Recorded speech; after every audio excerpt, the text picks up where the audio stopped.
Meus irmãos, boa tarde. Gostaria que convidá-los para um voo nas asas da emoção.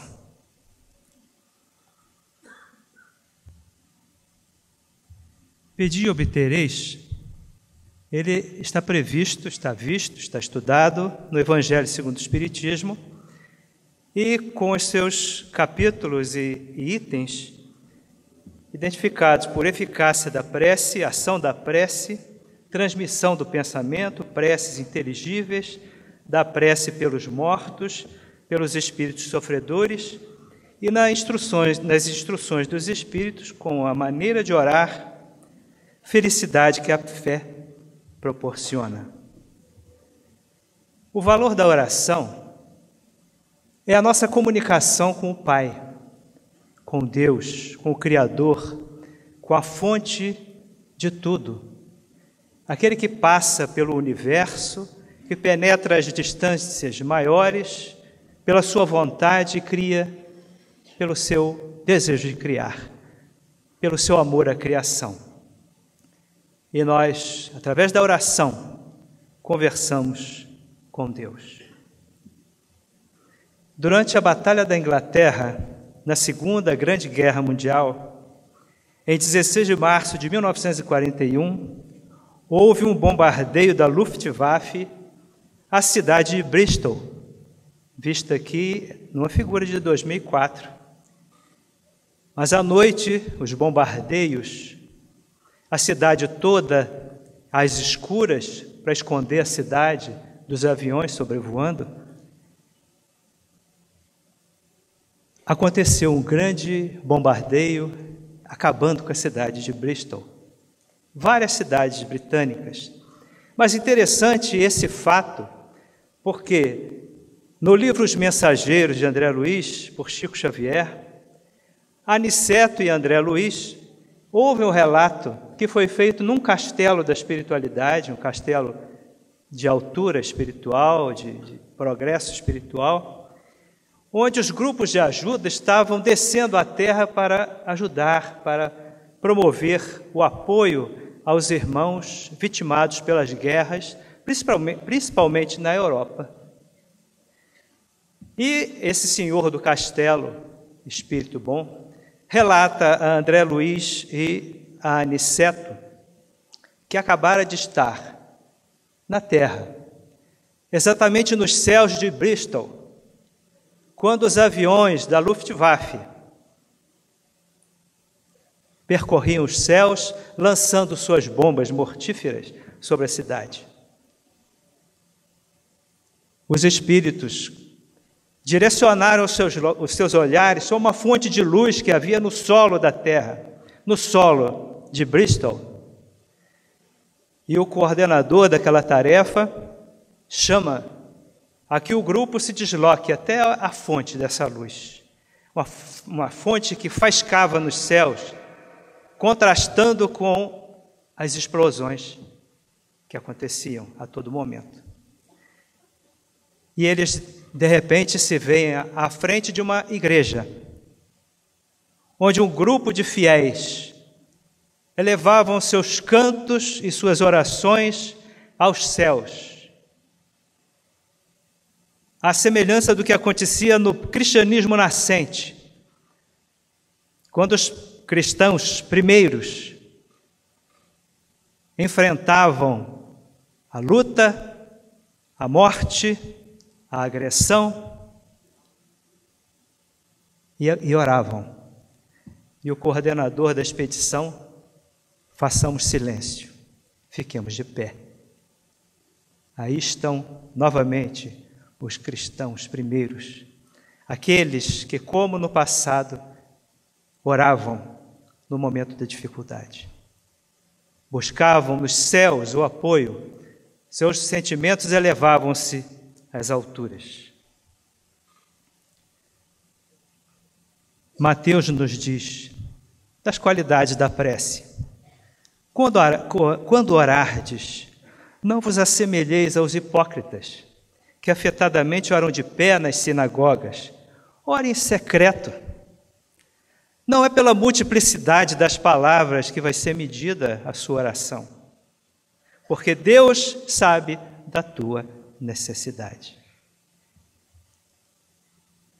A ação da prece, na verdade, ela é uma invocação. Nós invocamos a potestade divina, a providência divina, mediante a qual o homem entra pelo pensamento em comunicação com o ser a quem se dirige. Ele pode ter a oração por objeto um pedido, a grande maioria. Quase todos nós pedimos, e pedimos muito. O nosso pedidômetro deve estar marcando uma altíssima rotação. Agradecimento, poucos agradecem. Poucos se lembram de agradecer a bondade divina. E o terceiro tipo, que é a glorificação, quase nunca. Talvez essa igreja, talvez os cristãos, quando entravam na arena cantando hosanas ao Cristo, sabendo que lavavam e estavam preparando a árvore do Evangelho com o seu suor, suas lágrimas e o seu sangue. Podemos orar por nós mesmos, por outrem, pelos vivos e pelos desencarnados. As preces feitas a Deus escutam nos espíritos, incumbidos da execução de suas vontades. As que se dirigem aos bons espíritos são reportadas a Deus. Quando alguém ora a outros seres que não a Deus, falo recorrendo a intermediários, a intercessores, porquanto nada sucede sem a vontade de Deus. A energia do pensamento, ela guarda proporção com o pensamento e a vontade. Quanto mais vontade, mais força no pensamento. Quanto mais carente, mais força. Por isso o nosso pedido, quando a gente passa um aperto muito grande, uma dificuldade muito grande, a gente fica com a alma contrita, eleva o pensamento, chora. Há pessoas que caem de joelhos, levantam os braços para o alto, as mãos solicitando ajuda. Nesse momento, não pela posição exterior, sabemos que a posição é interior, elevamos o nosso pensamento e a vontade. É assim que os espíritos ouvem a prece que lhes é dirigida, qualquer que seja o lugar onde se encontrem. É assim que os espíritos se comunicam entre si, que nos transmitem suas inspirações, que relações se estabelecem à distância entre encarnados. Para aprendermos o que ocorre em tal circunstância, precisamos entender e conceber que estamos mergulhados num mar de fluido universal, fluido cósmico universal, que é a base de toda a matéria, de tudo que existe na matéria. O fluido cósmico universal é a base com a qual a matéria foi construída. E o pensamento, ele age no fluido como se fosse uma pedra que você jogue no oceano ou num lago. As ondas se transmitem, se propagam. Esse fluido recebe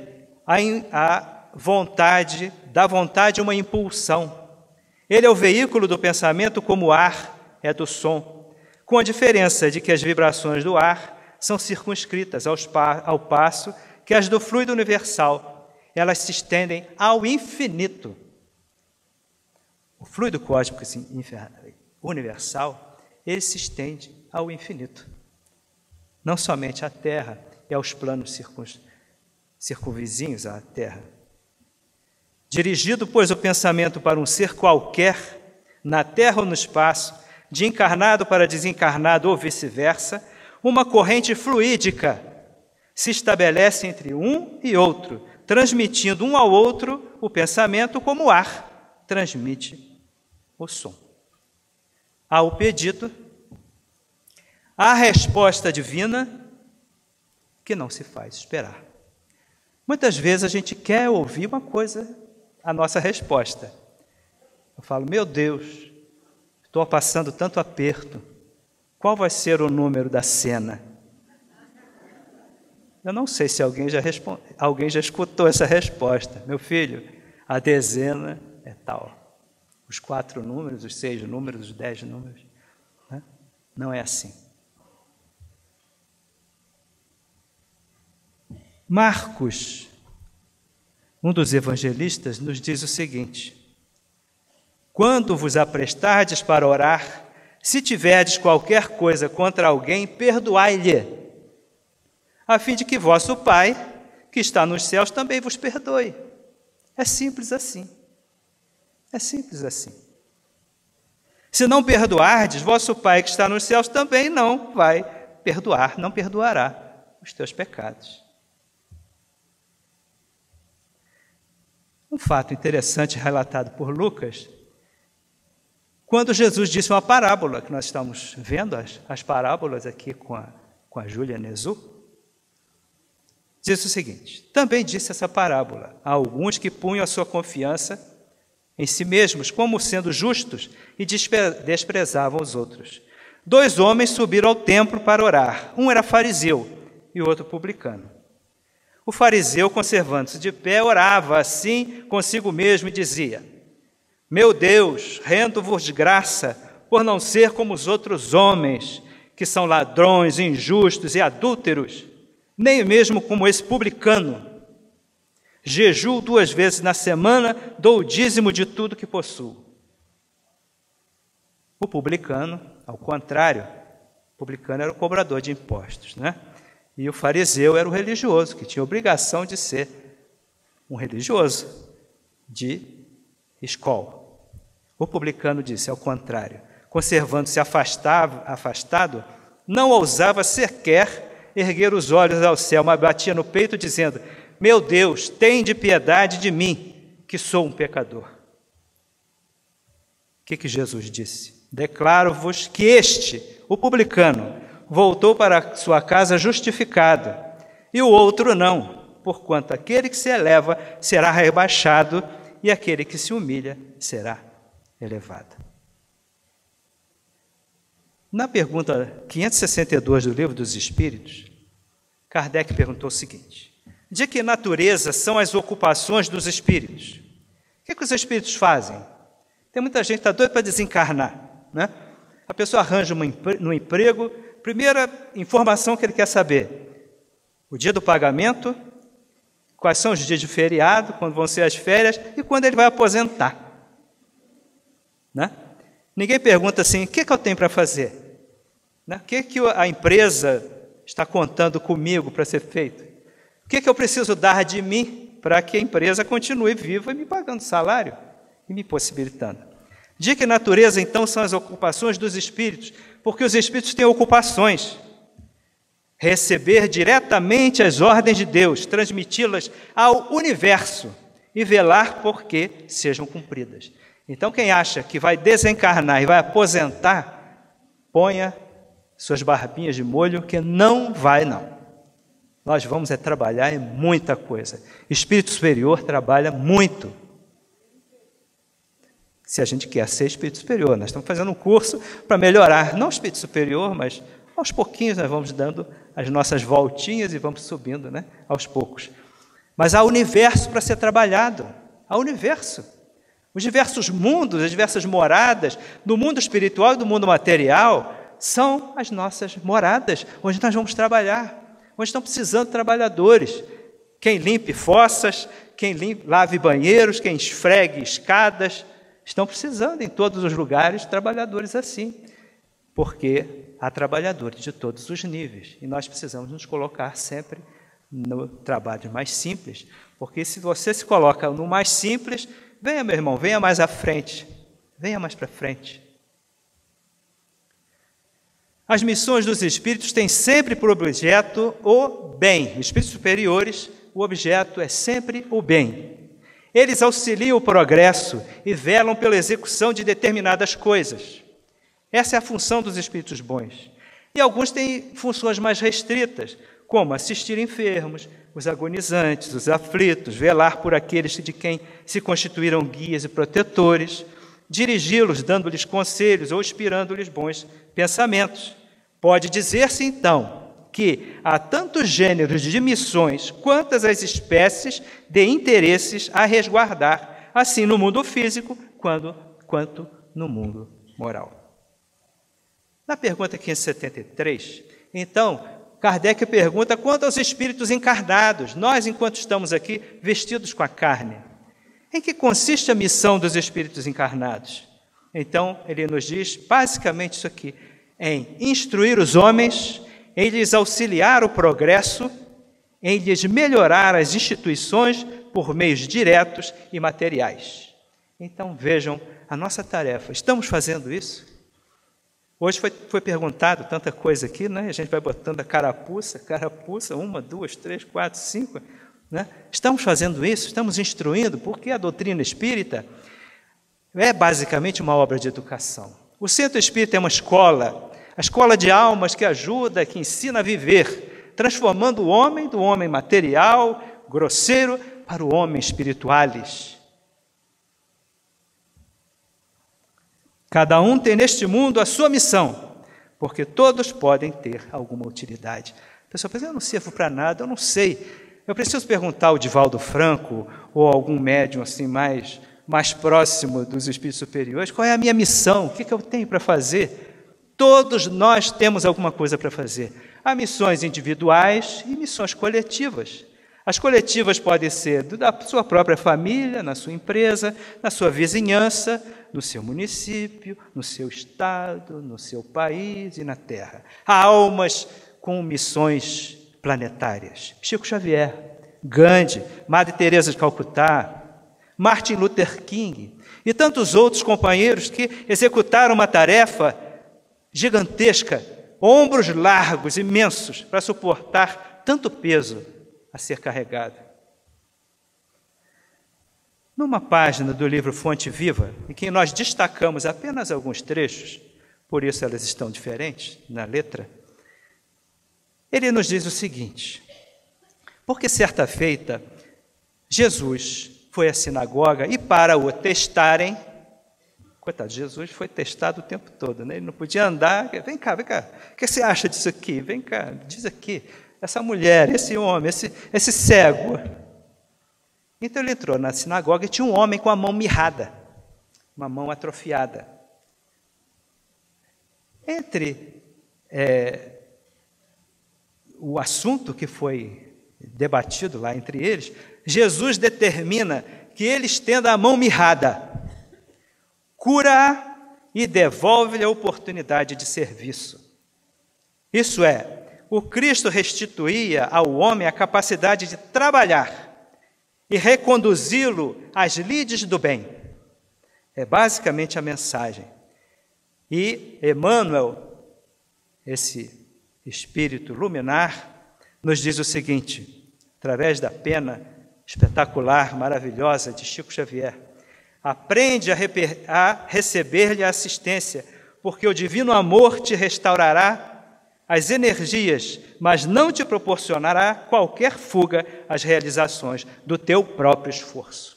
Cada um tem que fazer o seu esforço. Então, analisando essa mensagem, Kardec nos diz o seguinte, o trecho de Marcos é o seguinte: estende a tua mão, e ele a estendeu, e foi-lhe restituída a sua mão, sã como a outra. Então, nós observamos que há 4 passos. O primeiro, o homem teve o desejo da cura e fez o pedido. Jesus mandou, estende a tua mão. E o homem, ele estendeu. E foi-lhe restituída a sua mão pela providência divina.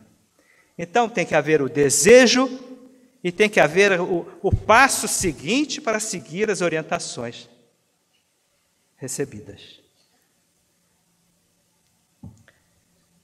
Quando foi citado uma mensagem de Caritas, eu fiquei muito preocupado de repetir o que o meu colega Alexandre, do Rio de Janeiro, que nós não combinamos a mensagem, mas ele pegou uma outra mensagem.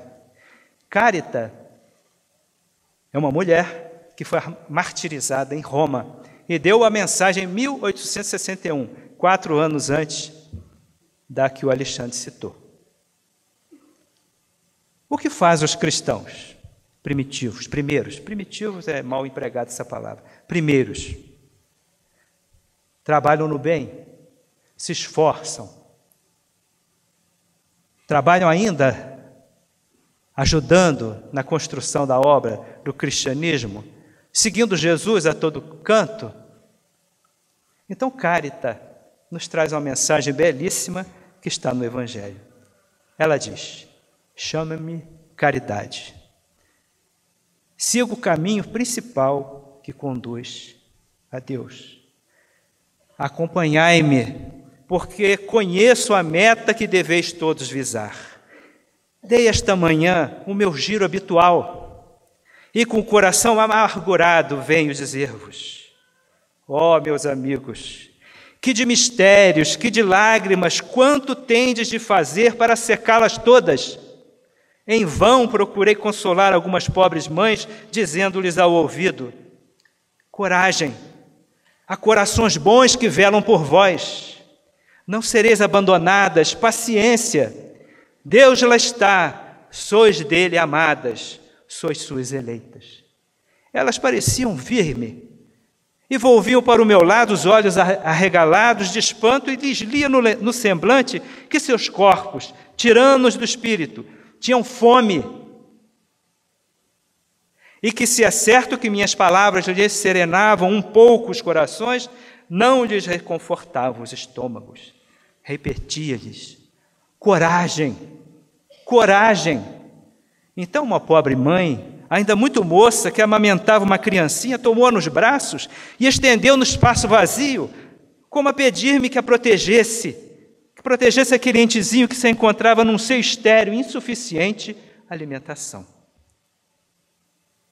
Alhures vi, meus amigos, pobres velhos, sem trabalho e, em consequência, sem abrigo, presas de todos os sofrimentos da penúria e envergonhados de sua miséria, sem ousarem, eles que nunca mendigaram, implorar a piedade dos transeuntes. Com o coração túmido de compaixão, eu que nada tenho, me fiz mendiga para eles e vou, por toda parte, estimular a beneficência, inspirar bons pensamentos aos corações generosos e compassivos. Por isso, é que aqui venho, meus amigos, e vos digo: há por aí corações desgraçados, em cujas choupanas falta o pão. Os fogões se acham sem lume e os leitos sem cobertas. Não vos digo o que deveis fazer, deixo aos vossos bons corações a iniciativa. Se eu vos ditasse o proceder, nenhum mérito vos traria a vossa boa ação. Digo-vos apenas: sou a caridade. Eu vos estendo as mãos pelos vossos irmãos que sofrem. Mas se peço, também dou, e dou muito. Convido-vos para um grande banquete e ofereço a árvore onde todos vos saciareis. Vede quanto é bela, como está carregada de flores e frutos. Ide, colhei, apanhai todos os frutos dessa magnificente árvore que se chama beneficência. No lugar dos ramos que lhe tirardes, atarei todas as boas ações que praticardes e levarei a árvore a Deus, que a carregará de novo, porquanto a beneficência é inexaurível. Acompanhai-me, pois, meus amigos, a fim de que eu vos conte entre os que se arrolam sob a minha bandeira. Nada temais, eu vos conduzirei pelo caminho da salvação, porque sou a caridade. Santo Agostinho, no Evangelho segundo o Espiritismo, numa mensagem recebida em Paris, em 1861,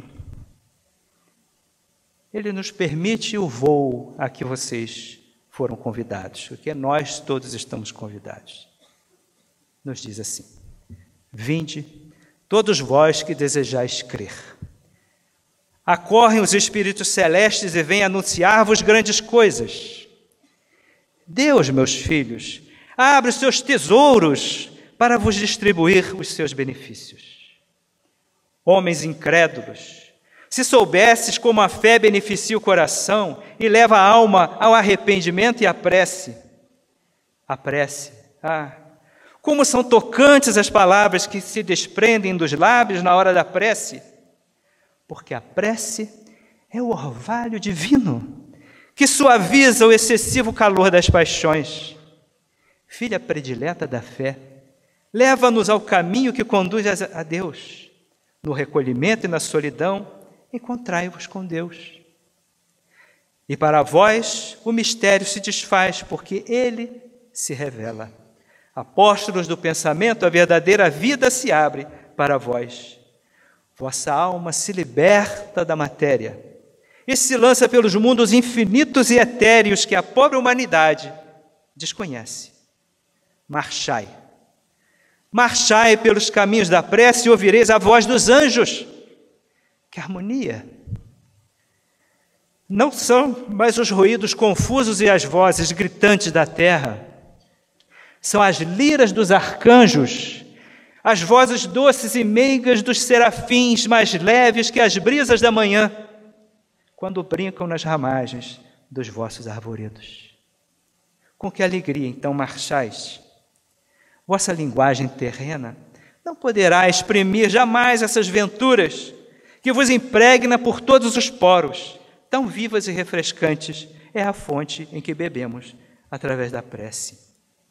Doces vozes, inebriantes perfumes, que a alma ouve e aspira quando se lança pela prece a essas esferas desconhecidas e habitadas.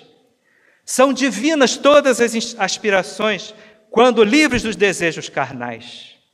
Vós também, como Cristo, orai, carregando a vossa cruz para o Gólgota, para o Calvário.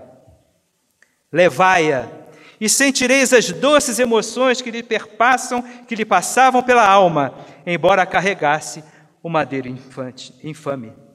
Sim, porque ele ia morrer, mas para viver a vida celestial na morada do Pai. E nos fins desses tempos,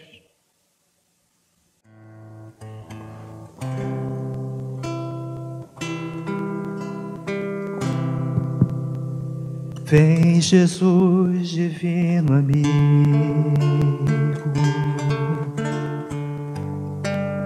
vem trazer a tua paz. Só tu és o nosso abrigo, que venturas mil nos traz. Vem, ó meigo Nazareno,